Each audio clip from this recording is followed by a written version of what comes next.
Hello everybody, and we're going to sort out a light Alicization. War of Underworld, part 2. Was it episode 37 overall? 37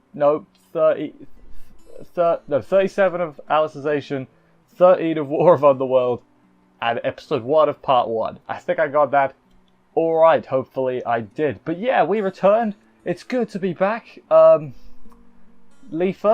just that whole section. I shouldn't be surprised, but I am, you know, that's where I'm at with this. Everything else was pretty good, but just, remember when Sinon showed up and she got to eliminate, like, everyone, and it was awesome? Like, what did Leafa do to deserve that? She's already, like, the most looted. You don't need to give them more material to work with. What are you doing? But, yeah, overall, glad it's back. Really glad it's back. The game came out yesterday, and that's pretty alright. I watched the episode because my game crashed, which, you know, fix that please. Anyway, let's get into this episode proper and see exactly how it all went down and everything. Let's do this.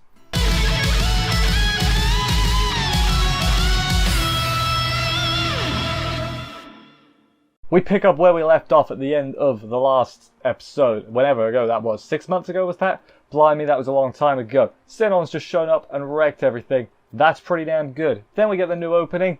It's fire. I really like it. Is it my favorite? It's up there. I don't know exactly where it fits, but it's up there. You know, it's pretty good. I like.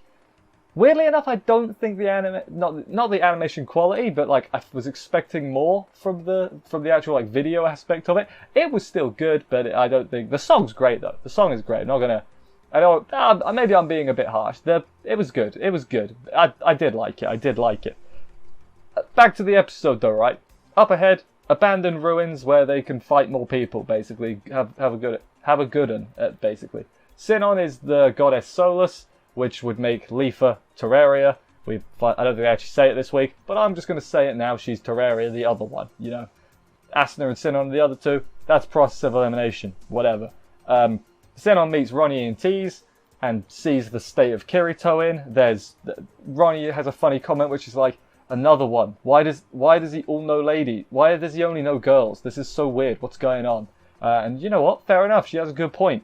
Sinon, you know, gives Kirito a hug and a kiss on the cheek. Asuna's right there. I'm surprised she didn't rip her head off. But hey, Sinon, take what you can get, I guess. And then she says something cool like, he'll be there when we need him the most, which is code for he's going to make a badass entrance when everything seems like we've lost. And yeah, that is exactly how it's going to go, isn't it? I've not read the light novel this far anyway. But yeah, that's definitely how it's going to happen. It's going to be awesome.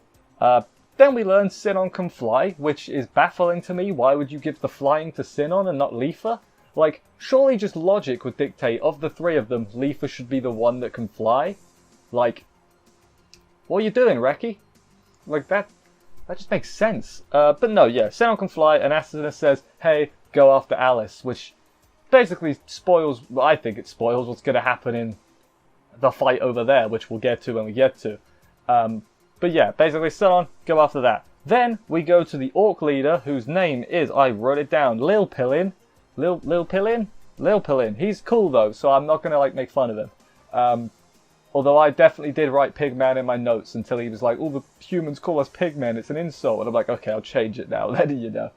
No, he's just lamenting how often, because you know all his friends basically got killed because the Dark Mages wanted to make that big old thing, the thing that killed Eldri.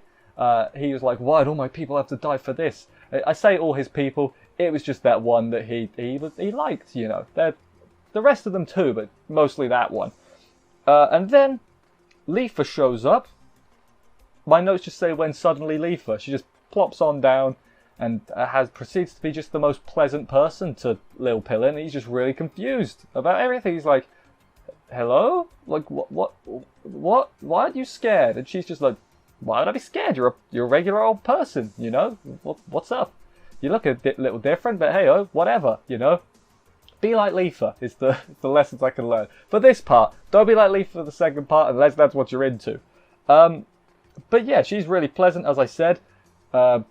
He's all like, you're my prisoner now, so if I take you to the Emperor, I'll get good points, basically. And she's just like, So wait, if I be your prisoner, you'll take me to Emperor Vector? That's great, yeah, go on, do that, yeah. And again, Lil Pillen's just really confused. He's like, okay, like, you're a weirdo. Why are you being so cooperative with me? And so nice, it's weird. But then, things get weird. We'll call it weird. Smoke starts up, and then there's a dark hand that starts I mean, I'm just gonna say it as it is. It's groping. It's the worst parts of SAO. But it's like, I'm not gonna be that, you know, person who's like SAO is the best. I know it's got its problems. I still enjoy it despite them. But stuff like this is the reason where the haters, quote unquote, have a point. They're like, why is it doing that? And I'm like, yeah, I don't know either. It reminds me of the scene with the slime tentacle monsters in season 1 with Asuna. Like, I'm not like totally averse to the whole, you know, it being used. But sometimes it's just a bit like, okay, you don't really need, it's not too necessary. Like this one, you could have made it so she sucks the energy out without being molesting. We'll just say it as it is. But yeah, it's DIL. I should have said that. She survived the...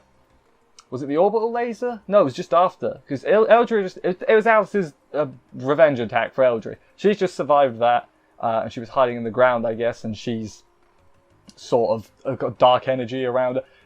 I don't know why I'm spreading this out. She tentacles Leafa and starts sucking the life out of her. But because she's Terraria, who, if I'm remembering right, is the goddess of life, Stacey's creation, Solus is like the sun. I think Terraria is life. So basically what I tell is she gets hurt, but then she like heals herself, but she's still getting the energy sucked out of her. So basically she's getting infinite energy and everything. And yeah, DIL, she's pretty bad, you know. She's got full control of everything. The Emperor gave her basically full authority, so Lil Pillin can't, you know, defy her. That's a bad thing. Taboo index, and not even taboo index, the seal of the code 471. It's 874. I don't remember the number. I don't even know why I'm pretending I remember the number. I don't. But yeah, Lil Pillin says, please stop it, because he's a nice guy. He's you know, the Dark Territory, they're not all bad. DIL though is like, strip naked, you pig. How dare you wear clothes like a person? And it's like, alright. It's like, yeah, DIL, you're an asshole and you deserve exactly what happens to you. So he starts doing it. Because, you know, seal of the right eye, it shows up because he's like, can't defy her. But then Leafa's like, hey, don't be doing that, you know, don't degrade yourself. And then he's like, alright, I won't. His eye explodes. He's like, what, the third person we've seen eye actually explode? Matey boy, Iskan pulled his eye out and crushed it in his hand. That was pretty cool.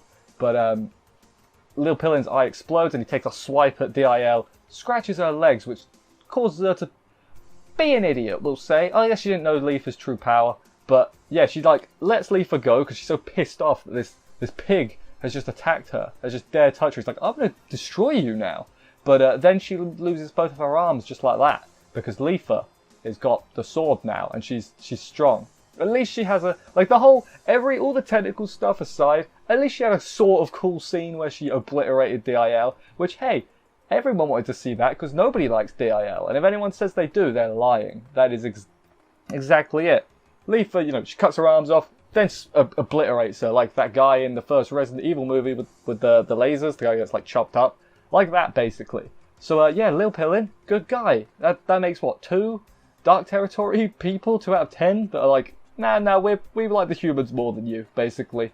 So, hey, it's going well. I want a proper... I mean, this has got to end in peace, right? Like, Emperor Vector gets defeated, and they're just going to be like, yeah, let's be friends, you know?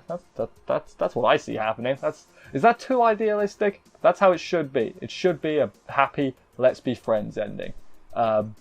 Maybe I'm just wrong with that, but hey, Leafa showed up. Hopefully she gets to do something pretty damn cool at some point, because the Tentacles was like, oh man, you know, I was a bit disappointed. I was like, oh, she's just showing up and she's doing this? You know, she deserves better than that. Like, but all those Rule 34 artists, they got a lot of material to work with, so I guess some good came out of it. Then we go to Asuna. She's leading a unit against the enemies at the abandoned ruins. She fights some dude, it's pretty cool. Oh no, Puh's there. And Puh, I don't know if it's actually him. It's definitely him though at this point. Like, I don't know, like I haven't looked up spoilers, but it's definitely him. Puh, the leader of Laughing Coughing. He's got the same scar, Visago. I've said, I've predicted, I guess, that it was him the whole time since he showed up, basically, because of the scar thing. And yeah, it's looking increasingly likely that it's him. I'm almost positive at this point. Back to Bercouli, or not back to Bercouli, to Bercouli, who is chasing Vector, who kidnapped Alice, let's not forget. He uses the time-splitting sword to kill the dragon. I assume it died, its wing got cut off, so I assume it crash-landed and died. Knocked Vector and Alice down. I think it did, I think it was down next to her. But yeah, knocks Vector down and then goes to fight him. But Vector is a god, so dodges and blocks all of Bercouli's attacks. Don't know what you're expecting. He's literally a god. God of darkness, don't you know? And then we get Bercouli versus Vector, which is pretty cool. And then we get a bit more of an explanation as to what the hell Vector's powers are. So he, like, has these... Bercouli's, like, winning the fight. And then he releases these, like, dark mists, Vector does. Which basically makes Bercouli forget what he's doing and space out. So basically he's like, oh, I'm fighting you, I'm really intense. And he gets hit by the mist and he's like, what am I doing again? He like loses his grip and he almost, you know, he gets sliced because of it, because it's too good on him. He can also do it at a distance, which causes Bercouli to lose an arm. What is it with this season and everybody losing their arms? Bloody Kirito lost an arm, Administrator lost an arm in the first half. We had bloody the two dickheads at the school. They both got their arms cut off. Did someone else lose an arm and I'm just forgetting? Oh boy. Asuna lost an arm at one point. That definitely happened. A load of people losing their arms. Now Bercouli. Could this just be... This is more like Sword Art Online Alicization. That was bad. That was really bad. I'm just going to move on from that. Bercouli lost his arm and everything. He's like, this is where I may die, and I'm like, the Sinon's gonna come save you. They've already telegraphed it too much. If they hadn't had that part in and like done it in a flashback where like Sinon shows up, it's like, how did you get here, Sinon? And she's like, well, I can fly, and Asuna told me to come here instead. Maybe not even said it, but sort of like flashed back to, oh wait, you can fly? Go save him, and then it would have been a bit of a surprise, and I would be more inclined to think Bercouli was gonna die, because before they said Sinon could fly and go save him, I was 100% sure he was going to die. I was like, he's definitely dying. There's no way he can defeat Emperor Vector, and he's strong enough to where him dying will be like a bit, oh no, who can save us? And then Kirito does, because he's Kirito. But yeah, no, that's not going to happen. He's definitely going to survive now because of Sinon. Yeah, then he says another good line. He's like, a parent will die protecting their child. And it's like, yeah, Bercouli is basically the Integrity Knight dad. Like, he's everyone's dad, especially Alice, but he's everyone's dad, really.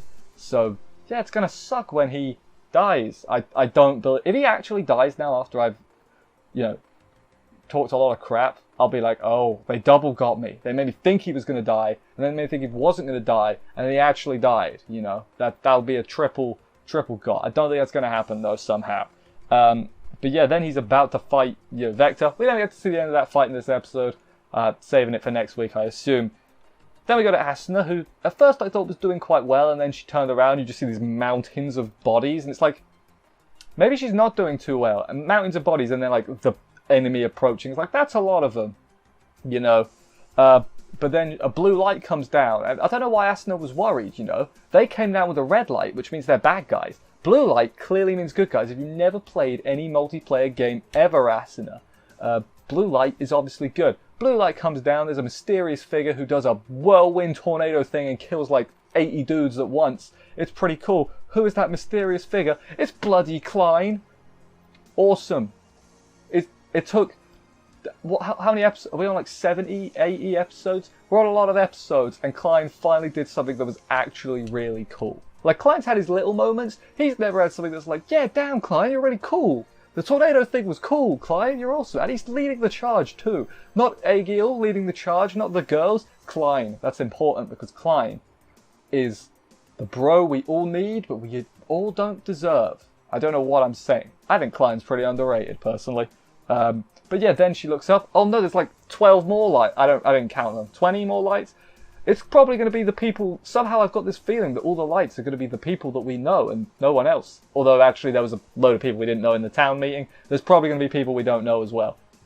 The gist of it is, a lot of people are coming to help, and that's good. They'll show up next week, probably, because that's where we ended. I was a bit gutted when we ended, because I was like, oh man, I want to see everyone.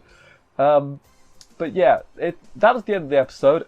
Mostly good, with the dodgy Leafa bit in the middle. Like, it's not a surprise at this point, because it's SAO, and like, she sort of redeemed herself with the cool kill, and Lil Pillion was pretty cool. Didn't expect to like him so much. I proper was rooting. I was like, come on, man! Save her, you could do this. And I'm not saying ship those two, because that's, you know, that's a bit weird, and we don't encourage, ship whoever you want, I don't give a crap. But something to think about is all I'm saying. But yeah, next episode, presumably everyone else will come in, and it'll be awesome. Hopefully we get to see AG, because, you know, obviously, he wasn't in the light novel. He's, you know, anime original from the movie, and he was teased in whatever episode that was. So, yeah, hopefully he shows up and has a cool thing to do.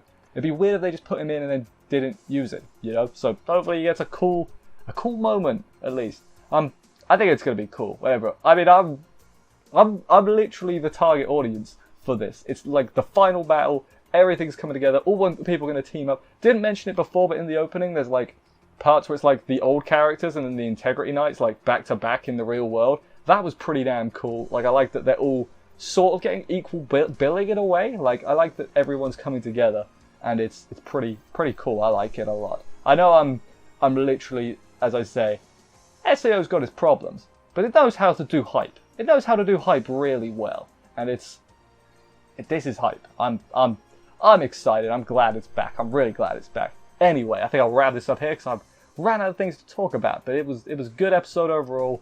I don't think there was any way I was going to say it was a bad episode though. The Leafa stuff, as I said, was a bit like, oh man, kind of wish she had a cooler entrance, but hopefully she makes up for it at some point. Anyway, thank you everybody for watching this review. I hope you enjoyed it. If you did, please consider subscribing and stuff for more reviews. That would help me out a lot. Thank you very much.